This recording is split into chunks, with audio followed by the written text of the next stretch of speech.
Not far away, let's talk story. It's where my mama was born, it's where I come from, it's where my daddy fell in love not long ago. Aloha everyone, this is Larry Camp, and welcome to the Nobody Knows Your Story podcast, which just happens to come with a side of Hawaiiana. Nobody Knows Your Story is a podcast which I believe will impact each listener in a positive way. As you listen to the experiences that have transformed, shaped, and guided each guest, perhaps you'll better understand your own personal journey. Some will surprise, some will make you question, and some will inspire, but all will leave you in a better place for listening in. As for the Hawaiiana, well, that's just a big part of my life story. So I invite you to check in from time to time, or better still, add Nobody Knows Your Story to your list of favorite podcasts. You'll enjoy hearing the life experiences of people just like you. Hey, aloha everyone. If you've listened to previous episodes of the podcast, then you likely are thinking, where's the music? Because, I do start with a song coming out of our intro. Now, that music will be coming, but I wanted to give an explanation because this episode of Nobody Knows Your Story is going to be all about Hawaii's last king, David Kalakaua. Now, those familiar with Hawaii, or maybe more so familiar with Hawaiian history, will know that David Kalakaua is often referred to as the Merrie Monarch or the Renaissance King. Now, I'm not going to get ahead of myself, but there was a time when hula was banned. And we'll talk at length about how, the role that King Kalakaua played in bringing it back. Now, if you had the opportunity to witness traditional hula, you know the importance of the person playing the drum and keeping the rhythm. This is called the hoʻopa'a. That drum is usually a pahu, which is typically made from a hollowed out coconut tree trunk with a shark skin, well, back in the day, a shark skin, nowadays a cowhide stretched over the top. Or the drum's going to be an ipu, which is made from a large gourd, or sometimes a double gourd. I talked about having some music, and we're going to have it right now. This is going to be music that's associated with hula. So it's going to be a chant, and this is going to be by a master teacher, or in Hawaiian hula circles called the Kumu hula, and his name is Mark Kealiʻi Hoʻomalu. He has a group out of Oakland, California called the Academy of Hawaiian Arts. And these hula dancers, whether they be women, wahine, or men, kane, they're the best, I think. They're always the crowd pleasers, and we went to the Merrie Monarch competition held on the Big Island of Hawaii in Hilo each April. And Judy and I went this year, and once again, the Academy of Hawaiian Arts stole the show, in my opinion. Did the judges vote them number one? They did not, and they haven't. They have an issue with Mark, and I think it's because he's a little bit of a maverick, and maybe that's why he appeals to me. But what I'm going to play for you is a chant that Mark put together years ago. He has an album of chants, and you'll get to hear, you'll hear the chant without any background noise. But I'm also going to put attached to this, maybe a second or two in between, I'll have a gap, but then you're going to hear about 1.5 minutes worth of Mark chanting during this year's Merrie Monarch with his dancers dancing. And so you'll get to hear the crowd, because the crowd is really into what Mark and his group do each year at the Merrie Monarch. Now, if it sounds a little bit like I'm kind of a Mark fan or a fan of the Academy of Hawaiian Arts, it's because I am. And I think that they are doing some of the best hula that's out there. Again, my opinion, I'm one of these guys that likes some of the, things that are a little bit different, maybe non-traditional. Although some might say maybe Mark's versions of hula are more traditional, if you went all the way back to pre-missionaries when they arrived in 1820. Okay, so that's a big intro, and so next thing you're going to hear is Mark giving the chant, then of course the chanting performance at the Merrie Monarch, and then we will get on with our story of King David Kalakaua. Mahalo nui ake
Let me just say that I love the Hawaiian culture. Anyone who's listened to the podcast over the past 5-6 years now, well, they know that.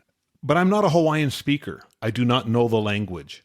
So I'm going to mispronounce some of the words in this podcast, but I'm going to do my best. So, hey, if for all those that are keeping track or rolling eyes, that's okay. Just know that I'm doing the best I can and that my heart's in the right spot because I do love these people, love this history, and I'm excited to share it. So David was born November 16th, 1836. And he was, he was born into Hawaiian nobility. Now his name, his full name, I'll do my best, is David La'amea Kamanakapu'u Mahinulani Naleo Huakalani Lumayalani Kalakaua. So going forward, we're just going to refer to him as David. Now, I should say that especially back in the 1800s, it's not uncommon for a child to, become a Hanai child. And let me just kind of read the definition of what that was, especially back in the day. Hawaiian tradition was to often give a child at birth to a chief or other high-ranking family to cement relationships and to elevate the child's status. So David was not raised by his bio parents. I should say that not as common as it once was. It's still not totally unusual to see a Hanai child or Hanai relationship. As a matter of fact, I have a good friend, Milton Kaha, and he was born on the island of Oahu and given to his, if I remember correctly, he was given to his birth mother's sister to be raised on the island of Maui. And so today it's more of a, I guess, kind of informally adopting a child, usually by extended family or close friends. It's kind of rooted in that value of ohana, or family, and the communal nature of Hawaiian society. So yeah, Milton, he has a bio brother, if you will, but he is known him throughout his life, but it's more like a cousin.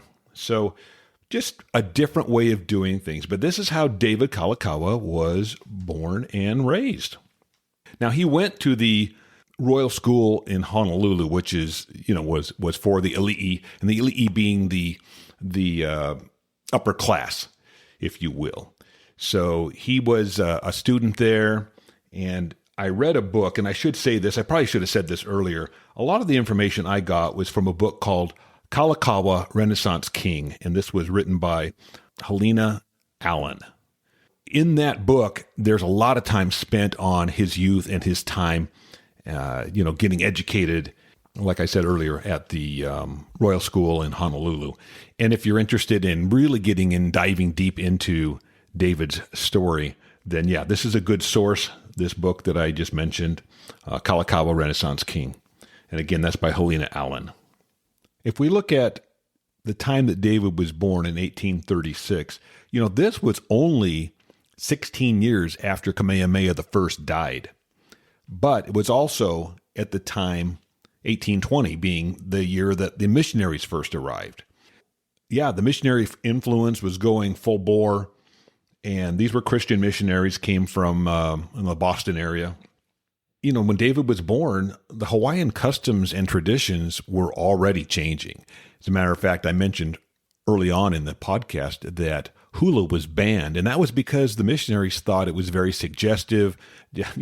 They got there, and the women weren't wearing tops most of the time, and they just were freaked out, as you can imagine. These are visualize the time when women wore dresses up to their necks, being covered, long sleeves to their wrists, and all the way down, almost probably to their mid calf or ankles.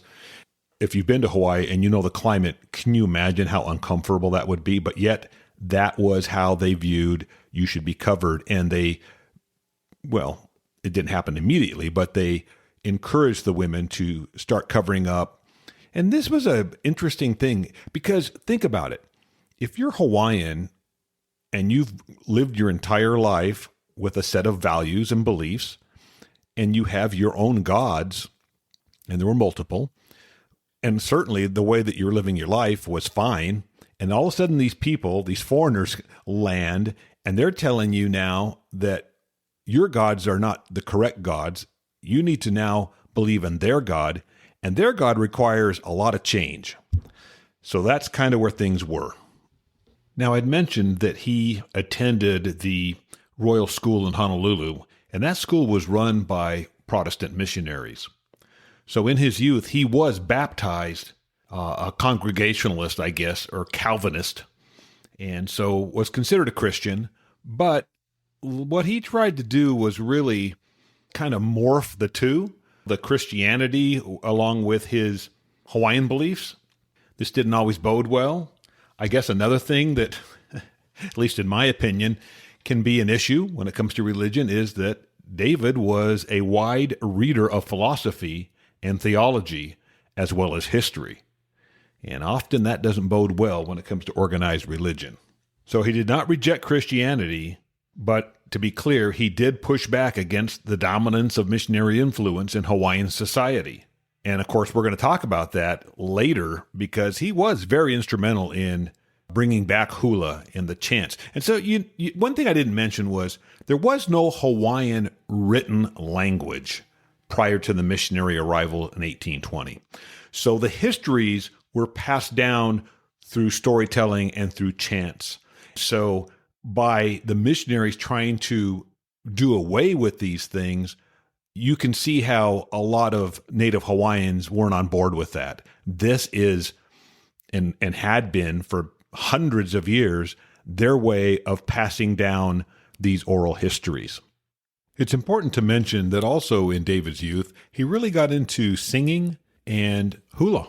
Now, it wasn't really endorsed wholeheartedly by the foreigners or haoles, because haole being a word for foreigner, but he was into it and loved his culture, loved and spoke the language fluently. And so, yeah, he really appreciated the arts. Another thing that happened at the age of 22, he was initiated into Freemasonry.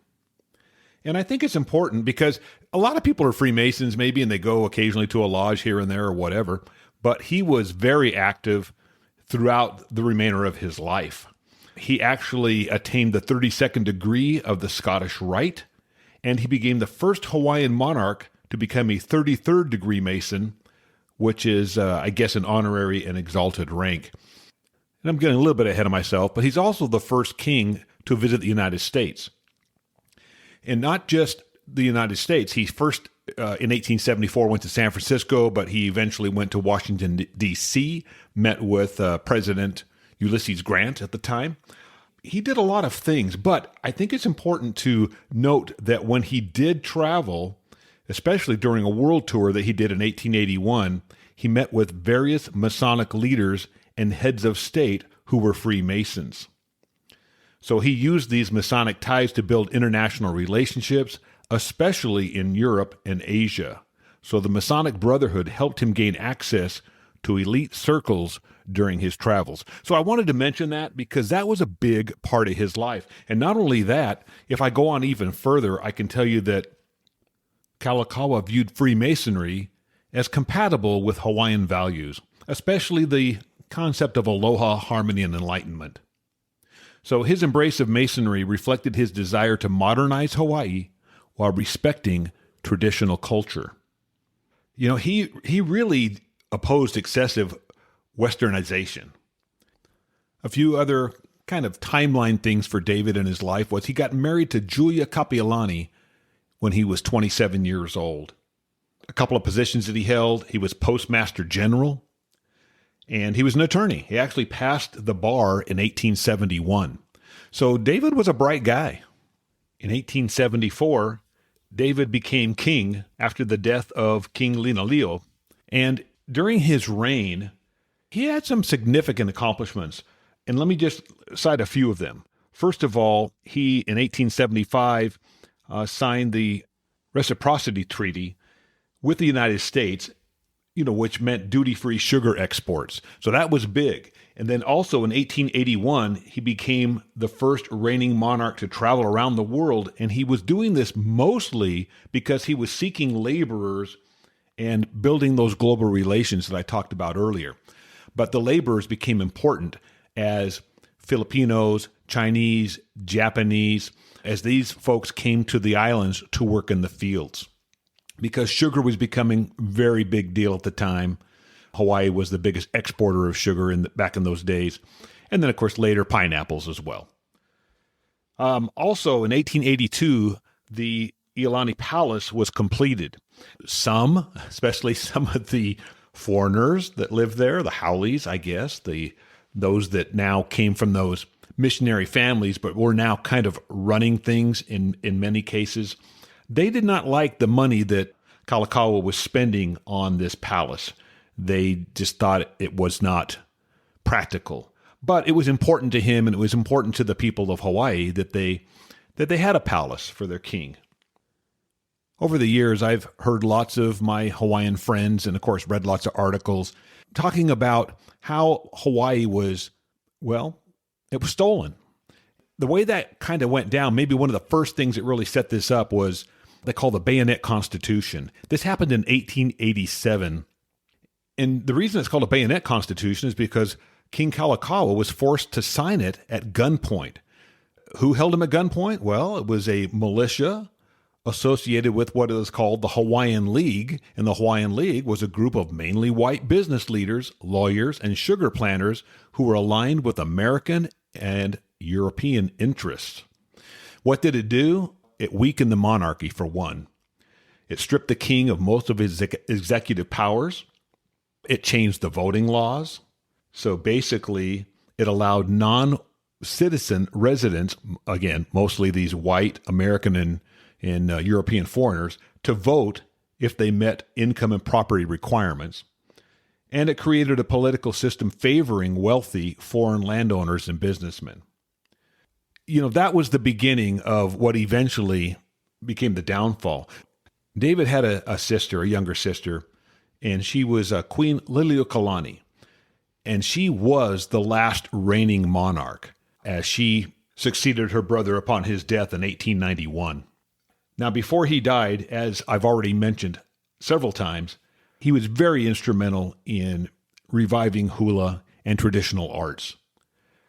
He loved it from his youth. He participated, and he just had this passion for his culture, and he did not want to see it go away.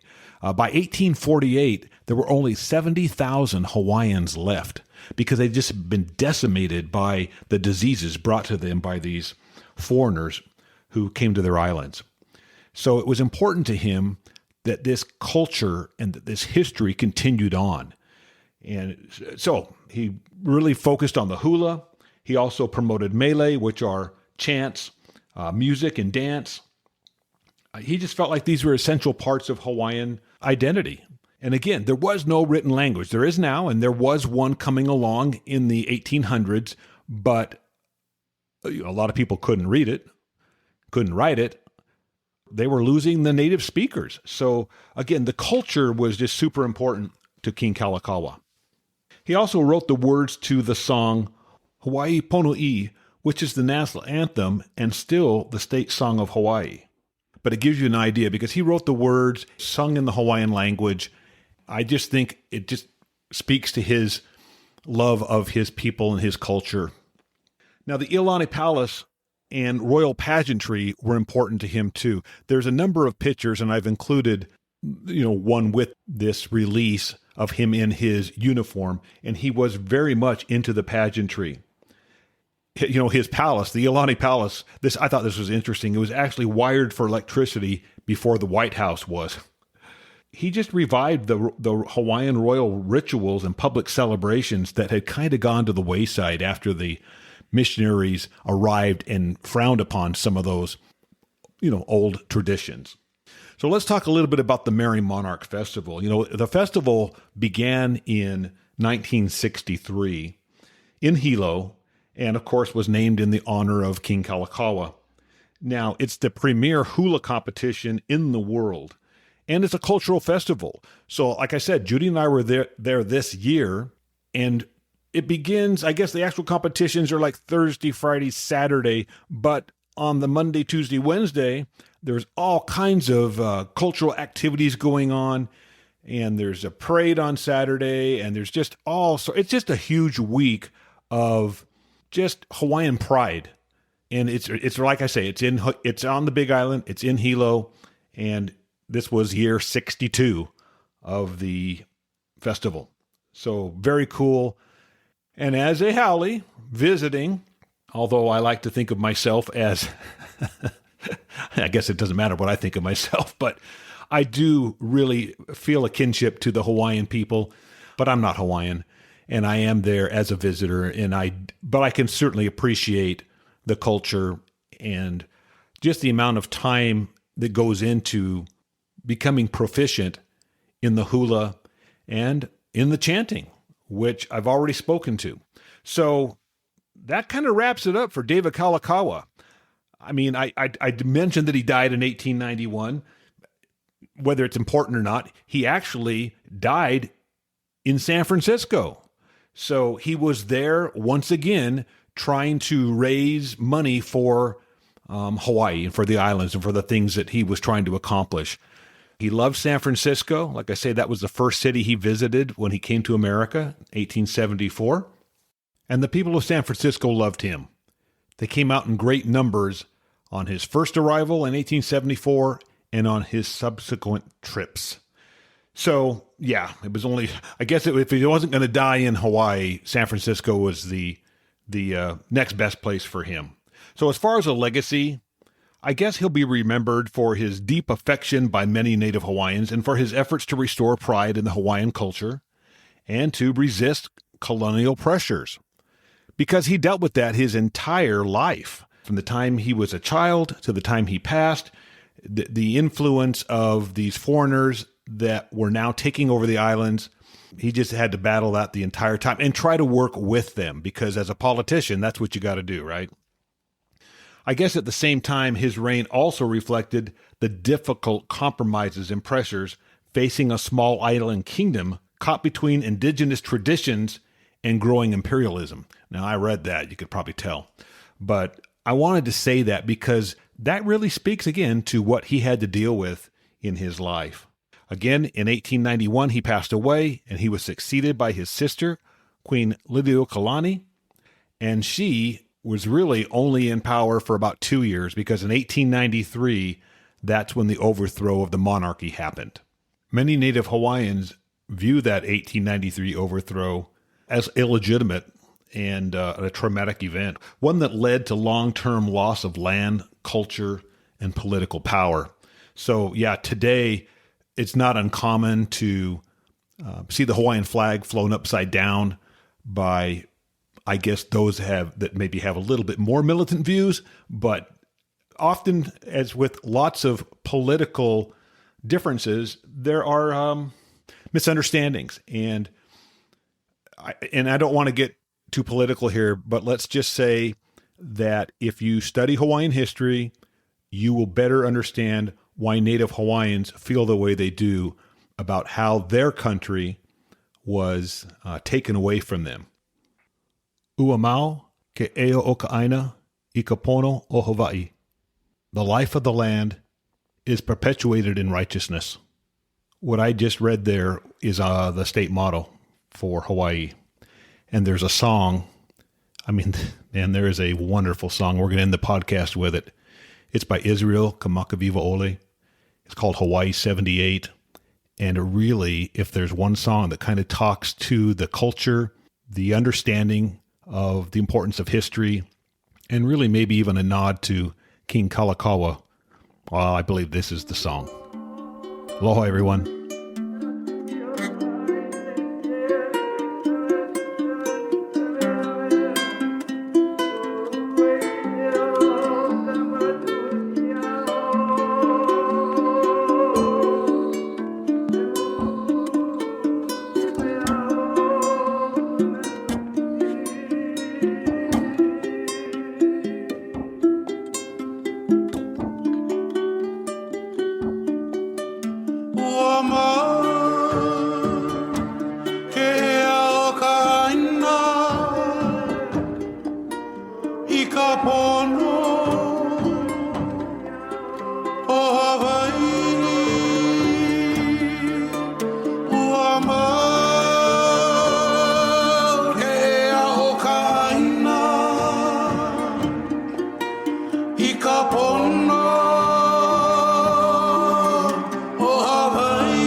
Visit all these islands and saw everything.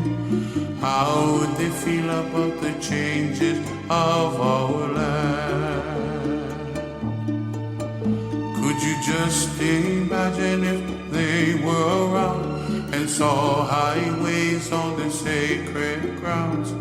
How would they feel about this modern city life? Tears would come from each other's eyes as they would start to realize that our people are in great, great danger now.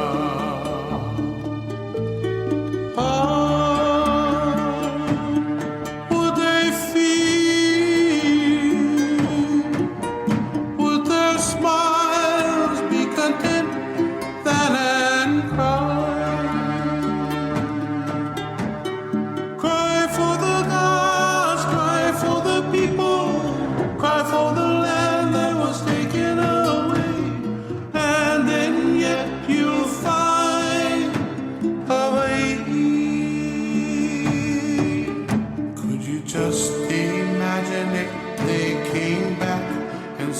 Traffic lights and railroad tracks.